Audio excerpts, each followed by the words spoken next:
ಎಲ್ಲರಿಗೂ ನಮಸ್ಕಾರ. Welcome back to our channel. ಎಲ್ಲರೂ ಹೇಗಿದ್ದೀರಾ? ಎಲ್ಲರೂ ಆರಾಮಾಗಿರೋ ಅಂದ್ಕೊಂಡು ಇವತ್ತಿನ ವಿಡಿಯೋನ ಶುರು ಮಾಡೋಣ ಬನ್ನಿ. ಇವತ್ತು ಬಂದುಬಿಟ್ಟು ನಾನಿಲ್ಲಿ ವರಮಹಾಲಕ್ಷ್ಮಿ ಹಬ್ಬಕ್ಕೆ ವೀಳ್ಯದೆಲೆಯಿಂದ ಬ್ಯಾಕ್ಗ್ರೌಂಡ್ನ ಮಾಡ್ತಾಯಿದ್ದೀನಿ. ಗೊತ್ತಿಲ್ಲ ಹೇಗೆ ಬರುತ್ತೆ ಅಂತ, ನೋಡೋಣ, ಟ್ರೈ ಮಾಡೋಣ ಅಂತ ಮಾಡ್ತಾಯಿದ್ದೀನಿ.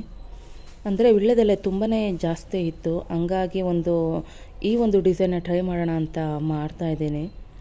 ಮೊದಲನೇದಾಗಿ ಗೋಡೆಗೆ ಒಂದು ದಾರನ ಅಥವಾ ತಂತಿನ ಏನಿರುತ್ತೋ ಅದನ್ನು ಸ್ವಲ್ಪ ಟೈಟಾಗಿ ಕಟ್ಕೊಂಡಿದ್ದೀನಿ.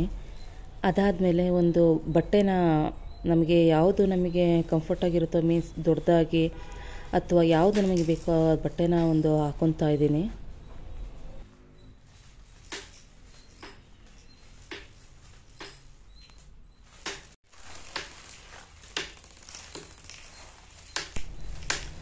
ಅದು ಆದಮೇಲೆ ನಾನು ವೀಳ್ಯದೆಲೆನ ಡಿವೈಡ್ ಮಾಡ್ಕೊತಿದ್ದೀನಿ. ಅಂದರೆ ಪೂರ್ತಿ ದೊಡ್ಡದನ್ನ ಒಂದು ಮೀಡಿಯಮ್ ಸೈಜ್ಗಳದಿರುತ್ತಲ್ವ, ಆ ಎಲೆಗಳನ್ನ ಸಪ್ರೇಟ್ ಮಾಡ್ಕೊತಾ ಇದ್ದೀನಿ. ಹಾಗೆ ಸ್ವಲ್ಪ ಚಿಕ್ಕದಿರುತ್ತಲ್ವ, ಅದನ್ನು ಸಪ್ರೇಟಾಗಿ ಮಾಡ್ಕೊತಾ ಇದ್ದೀನಿ. ಯಾಕೆಂದರೆ ಒಂದು ಲೈನಲ್ಲಿ ಬರಲಿ ಅಂತ ಮಾಡ್ಕೊತಾ ಇದ್ದೀನಿ ಈ ಥರ.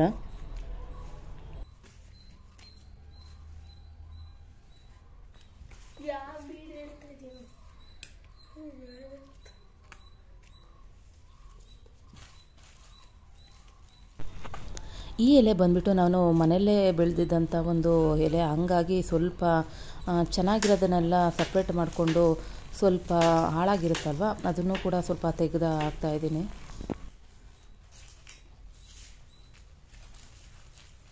ಈ ಕೆಲಸನ ನಾವು ಹಿಂದಿನ ದಿನ, ಅಂದರೆ ಶುಕ್ರವಾರ ಹಬ್ಬ ಇರುತ್ತಲ್ವ, ಅದರ ಹಿಂದಿನ ದಿನ ಗುರುವಾರ ಮಧ್ಯಾಹ್ನನೇ ನಾವು ಶುರು ಮಾಡಿದ್ರೆ ತುಂಬಾ ಒಳ್ಳೆಯದು ಅಂತಲೇ ಹೇಳ್ಬೋದು. ಒಬ್ಬರಿದ್ರೆ ಸ್ವಲ್ಪ ತುಂಬಾ ಕಷ್ಟ ಆಗುತ್ತೆ, ಆಗ ಲೇಟ್ ಕೂಡ ಆಗುತ್ತೆ. ಇಬ್ಬರಿದ್ರೆ ಸ್ವಲ್ಪ ಬೇಗ ಆಗಿಬಿಡುತ್ತೆ. ಆದರೆ ಒಬ್ಬರಿದ್ರೆ ಈ ಥರ ಬೇಗ ಮಾಡಿಕೊಂಡು ನಾವು ಮುಗಿಸಿದ್ರೆ ಸಂಜೆ ಒಳಗಡೆ ಮುಗಿದೋಗ್ಬಿಡುತ್ತೆ. ಸಂಜೆ ಏನಿದ್ರು ಪೂಜೆ ಕೆಲಸಗಳನ್ನೆಲ್ಲ ನಾವು ಶುರು ಮಾಡ್ಕೊಬೋದಲ್ವ, ಅದಕ್ಕೋಸ್ಕರ ಹಿಂದಿನ ದಿನವೇ ಮಾಡಿಕೊಂಡ್ರೆ ಮಧ್ಯಾಹ್ನ ಸ್ವಲ್ಪ ನಮಗೆ ಈಸಿಯಾಗಿರುತ್ತೆ. ಈ ಡಿಸೈನ ಬಂದುಬಿಟ್ಟು ನಾನು ಫಸ್ಟ್ ಟೈಮ್ ಟ್ರೈ ಮಾಡ್ತಾಯಿದ್ದೀನಿ. ನೋಡೋಣ ಹೇಗೆ ಬರುತ್ತೆ ಅಂತ. ನನಗೂ ಗೊತ್ತಿಲ್ಲ. ಅಂದರೆ ವರ್ಷ ಒಂದೊಂದು ಬೇರೆ ಥೀಮ್ನ ಇಟ್ಕೊಂಡು ಮಾಡಿದ್ರೆ ತುಂಬ ಚೆನ್ನಾಗಿರುತ್ತೆ ಅಲ್ವಾ, ಹಾಗಾಗಿ ಇದನ್ನು ನಾನು ಟ್ರೈ ಮಾಡಿರಲಿಲ್ಲ. ಇದೇ ಥರ ನಾವು ಬಾಳೆದೆಲೆನ ಇಟ್ಕೊಂಡು ಕೂಡ ಇದೇ ಥರ ನಾವು ಬ್ಯಾಕ್ಗ್ರೌಂಡ್ನ ಮಾಡ್ಕೊಬೋದು. ತುಂಬಾ ಚೆನ್ನಾಗಿರುತ್ತೆ ಬಾಳೆದೆಲೆದಲ್ಲೂ ಕೂಡ. ನಾನು ಒಂದು ಮಿಸ್ಟೇಕ್ ಮಾಡಿದೆ ಅಂತ ಅನ್ನಿಸ್ತು, ಬಟ್ ಅದು ಸರಿನೋ ಏನೋ ಗೊತ್ತಿಲ್ಲ. ನಾನು ಬ್ಯಾಕ್ಗ್ರೌಂಡ್ಗೆ ಸ್ವಲ್ಪ ಡಾರ್ಕ್ ಕಲರ್ದು ಬಟ್ಟೆನ, ಮೀನ್ಸ್ ಕಲರ್ದು ಬಟ್ಟೆನ ತೊಗೊಬಾರ್ದಿತ್ತು ಅಂತ ಅನ್ನಿಸ್ತು. ಯಾಕೆ ಅಂದರೆ ಅದು ವೀಳ್ಯದೆಲೆದು ಕಲ್ಲರು ಡಾರ್ಕ್ ಇರೋದ್ರಿಂದ ಅದ್ರ ಮೇಲೆ ಅದು ಕಾಣಿಸ್ತಾನೆ ಇರಲಿಲ್ವೇನೋ ಅಂತ ನನಗೆ ಕೊನೆಗೆ ಅನ್ನಿಸ್ತು. ನಿಮಗೂ ಏನಾದ್ರು ಹಾಗೆ ಅನ್ನಿಸಿದರೆ ಕಮೆಂಟ್ನಲ್ಲಿ ತಿಳಿಸಿ. ಅದು ನನಗನ್ಸಿದ ಮಟ್ಟಿಗೆ ಅದನ್ನೊಂದು ನಾನು ಮಿಸ್ಟೇಕ್ ಮಾಡಿದೆ ಅಂತ ಅಂದ್ಕೊಂಡೆ. ಏಕೆಂದರೆ ಡಾರ್ಕ್ ಕಲರ್ ಬದಲು ಒಂದು ಲೈಟ್ ಕಲರು, ವೈಟ್ ಕಲರು ಏನಾದರೂ ತೊಗೊಂಡಿದ್ದರೆ ಬ್ಯಾಕ್ಗ್ರೌಂಡಾಗಿ ತುಂಬಾ ಚೆನ್ನಾಗಿ ಬರ್ತಾಯಿತ್ತು ಅಂತ ಅನ್ನಿಸ್ತು ನನಗೆ. ನೋಡಿ, ಹೀಗೆ ಫಸ್ಟ್ ಲೈನು ನಾನು ಫುಲ್ಲು ಸ್ಟಾಪ್ಲನ್ನ ಮಾಡಿಕೊಂಡೆ. ಅಂದರೆ ಫಸ್ಟ್ ಲೈನು ಮೇಲ್ಗಡೆ ಇರುತ್ತಲ್ಲ, ಅದನ್ನು ಫುಲ್ಲು ನಾನು ಬಟ್ಟೆಗೇ ಫುಲ್ಲು ಸ್ಟಪಲ್ನ ಮಾಡಿಕೊಂಡೆ. ಅದಾದಮೇಲೆ ನಾನು ಸೆಕೆಂಡ್ ಲೈನ್ ಬರುತ್ತಲ್ವ, ಅದಕ್ಕೆ ನಾನು ಎಲೆ ಟು ಎಲೆನೇ ಸ್ಟಪ್ಲನ್ನ ಮಾಡಿಕೊಂಡೆ, ಬಟ್ಟೆಗೇನು ಮಾಡೋಕ್ಕೋಗಲಿಲ್ಲ.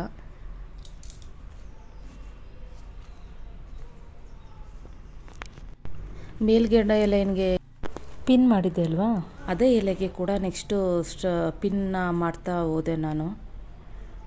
ಆದರೆ ನಾವು ಈ ಥರ ಮಾಡೋದಕ್ಕಿಂತ ನಾವು ಗುಂಡು ಪಿನ್ನು ಅಥವಾ ಬೇರೆ ಏನಾದರೂ ಯೂಸ್ ಮಾಡಿದರೆ ಚೆನ್ನಾಗಿರೋದು ಅಂತ ಅನ್ನಿಸ್ತು. ಆದರೆ ನಾನು ಅರ್ಜೆಂಟಲ್ಲಿ ಇದನ್ನು ಈ ಡಿಸೈನ್ನ ನಾನು ತೊಗೊಂಡಿದ್ದರಿಂದ ಅಷ್ಟೊಂದು ಗುಂಡು ಪಿನ್ಗಳು ಸಿಗಲಿಲ್ಲ. ಅದಕ್ಕೋಸ್ಕರ ನಾನು ಸ್ಟಪಲ್ನೇ ಮಾಡ್ತಾಯಿದ್ದೀನಿ. ನಿಮಗೇನಾದರೂ ಗುಂಡು ಪಿನ್ಗಳು ಇಷ್ಟೊಂದು ಸಿಗೋದಾದರೆ ಗುಂಡು ಪಿನ್ ಮಾಡಿಕೊಂಡ್ರೆ ತುಂಬ ಚೆನ್ನಾಗಿ ಇನ್ನೂ ಡಿಸೈನು ಬರುತ್ತೆ ಇದು. ಆದರೆ ನಾನು ನನಗೆ ತೋಚಿದಾಗೆ ಈ ಥರ ಮಾಡಿದೆ. ಇದು ಕೂಡ ಏನೂ ತೊಂದರೆ ಏನಾಗಲಿಲ್ಲ, ಚೆನ್ನಾಗಿಯೇ ಬಂತು. ಅಂದರೆ ಏನು ಗೊತ್ತಾ, ನಾವು ಸೈಜ್ನ ನೋಡ್ಕೊಂಡು ತೊಗೊಬೇಕು. ಚಿಕ್ಕದಕ್ಕೆ ದೊಡ್ಡದನ್ನು ನಾವು ಪಿನ್ ಮಾಡ್ತಾ ಹೋದರೆ ಅದು ವೆಯ್ಟಿಗೆ ಎಲ್ಲ ಕೆಳಗಡೆ ಬಿದ್ದುಬಿಡೋದು. ಹಂಗಾಗಿ ನಾವು ಒಂದೊಂದ್ಸಲ ನೋಡಿಕೊಂಡು ತೊಗೋಬೇಕಾಗುತ್ತೆ. ಏನು ಗೊತ್ತಾ, ಏನೋ ಗೊತ್ತಿಲ್ಲದೆ ಇದ್ದರೂ ಕೂಡ ನಮಗೆ ಒಂದು ನಾವೊಂದು ಐಡಿಯಾನ ಮಾಡಿ ನಾವೇ ಒಂದು ಕ್ರಿಯೇಟ್ ಮಾಡ್ಕೊಳ್ಳೋದ್ರಿಂದ ಒಂದು ಖುಷಿ ಸಿಗುತ್ತಲ್ವ. ಅದು ತುಂಬ ಎಕ್ಸ್ಪರ್ಟ್ಗಳ ಥರ ಚೆನ್ನಾಗಿ ಬರದೇ ಹೋದ್ರೂ ಒಂದು ತಕ್ಕ ಮಟ್ಟಿಗಾರು ಒಂದು ಲೆವೆಲ್ಗೆ ಯಾರು ರೀಚ್ ಆಯಿತು, ಅದೇ ನನಗೆ ತುಂಬ ಖುಷಿ ಆಯಿತು. ಆದ್ರೂ ನಾವು ಪಿನ್ ಮಾಡಿದರೆ ಅಥವಾ ಇನ್ನೂ ತುಂಬ ಚೆನ್ನಾಗಿ ಬರೋದು, ಅಥವಾ ನಾವು ಒಂದು ಡಬಲ್ ಟೇಪಿಂದ ಸ್ಟಿಕ್ ಮಾಡಿದರೂ ಕೂಡ ಇನ್ನೂ ಚೆನ್ನಾಗಿ ಬರ್ತಾಯಿತ್ತು ಅಂತ ಅನ್ನಿಸ್ತು ನನಗೆ. ಇದನ್ನ ಡಿಸೈನ ನಾವು ಸಡನ್ನಾಗಿ ಈ ಥರ ನಾವು ಪ್ಲ್ಯಾನ್ ಮಾಡೋದಕ್ಕಿಂತ ಸ್ವಲ್ಪ ಮುಂಚೆನೇ ನಾವು ಪ್ಲ್ಯಾನ್ ಮಾಡಿಕೊಂಡು ನಮಗೆ ಏನು ಐಟಮು ಬೇಕೋ ಅದನ್ನು ನಾವು ತಂದಿಟ್ಕೊಂಡು ಮಾಡಿದ್ರೆ ತುಂಬಾ ಚೆನ್ನಾಗಿ ಬರುತ್ತೆ. ಅಟ್ಲೀಸ್ಟ್ ನಾವು ಡಬಲ್ ಟೇಪಾರು ಹಾಕ್ಬೋದಿತ್ತು ಅಂತ ಅನ್ನಿಸ್ತು. ಏನು ಗೊತ್ತಾ, ಇದು ನಿಮ್ಮ ಕ್ರಿಯೇಟಿವಿಟಿಗೆ ಬಿಟ್ಟಿದ್ದು. ಅಂದರೆ ನಮಗೆ ಹೇಗೆ ತೋರಿಸುತ್ತಾ ಹಾಗೆ ಮಾಡಿದೆ, ಖಂಡಿತ ಚೆನ್ನಾಗೇ ಬರುತ್ತೆ. ನಾನು ಮಾಡಿದೆ, ಕೊನೆ ಫೈನಲಾಗಿ ತುಂಬಾ ಚೆನ್ನಾಗಿ ಬಂತು. ಅಂದರೆ ನಾನೇನು ಮಾಡಿದೆ ಅಂದರೆ ಲಾಸ್ಟಲ್ಲಿರೋ ಎಡ್ಜ್ ಲೈನ್ ಬರುತ್ತಲ್ಲ ಅದನ್ನೆಲ್ಲ ಫುಲ್ಲು ಬಟ್ಟೆಗೆ ಸೇರಿಸ್ಬಿಟ್ಟು ಪಿನ್ನ ಮಾಡಿದೆ. ಆವಾಗ ಅದೊಂದು ಗ್ರಿಪ್ಪಾಗಿ ಕೂತ್ಕೊಳ್ತು.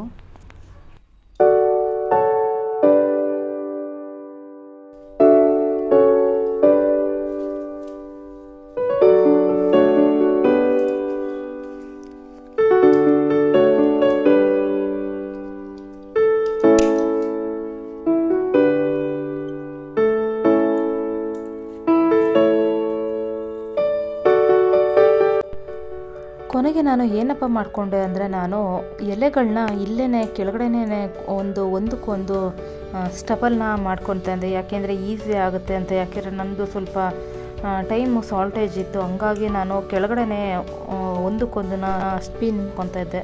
ಅಂದರೆ ಒಂದೊಂದು ಎಲೆನ ಅಲ್ಲಿ ತೊಗೊಂಡು ಮಾಡೋದಕ್ಕಿಂತ ಈ ಥರ ಕೆಳಗಡೆನೇ ನಾನು ಕೂತ್ಕೊಂಡ್ಬಿಟ್ಟು ಒಂದಕ್ಕೊಂದು ಎಲೆನ ಎಲ್ಲ ಪಿನ್ ಮಾಡಿಕೊಂಡು ಇಟ್ಕೊಂಡಿದ್ರೆ ಡೈರೆಕ್ಟಾಗಿ ಹೋಗಿ ಅಲ್ಲಿ ಪಿನ್ ಮಾಡಿದ್ರೆ ಬೇಗ ಕೆಲಸ ಮುಗಿಯುತ್ತೆ ಅಂತ ನಾನು ಆ ರೀತಿ ಮಾಡಿಕೊಂಡೆ.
ನಾನು ಡಿಸೈನಿನ ಅರ್ಧಕ್ಕೇ ಮಾಡಿದೆ. ಅಂದರೆ ನಾವು ದೇವ್ರನ್ನ ಕೂರಿಸೋದ್ರಿಂದ ಕೆಳಗಡೆ ಭಾಗಕ್ಕೇನು ಅದು ಎಲೆದು ಡಿಸೈನು ಬೇಡ ಅನ್ನಿಸ್ತು. ಅದಕ್ಕೋಸ್ಕರ ನಾನು ಮೇಲಿನ ಭಾಗಕ್ಕೆ ಮಾತ್ರ ನಾನು ಡಿಸೈನ್ನ ಮಾಡಿದೆ. ಹೇಗೆ ಬಂದಿದೆ ಡಿಸೈನು? ಯಾರಿಗೆಲ್ಲ ಈ ವಿಡಿಯೋ ಇಷ್ಟ ಆಯಿತಾ ಪ್ಲೀಸ್ ಹಾಗೆ ಲೈಕ್ ಮಾಡಿ. ಹಾಗೆ ಯಾರಾದರೂ ಹೊಸದಾಗಿ ನಮ್ಮ ಚಾನಲ್ ನೋಡ್ತಾ ಇದ್ದರೆ ಪ್ಲೀಸ್ ಹಾಗೆ ಸಬ್ಸ್ಕ್ರೈಬ್ ಮಾಡ್ಕೊಳ್ಳಿ. ಹಾಗೆ ಇನ್ನೂ ಇಷ್ಟ ಆದರೆ ಬೇರೆಯವರು ಕೂಡ ಶೇರ್ ಮಾಡಿ. ಇನ್ನು ಮುಂದಿನ ವಿಡಿಯೋದಲ್ಲಿ ಸಿಗೋಣ. Thank you.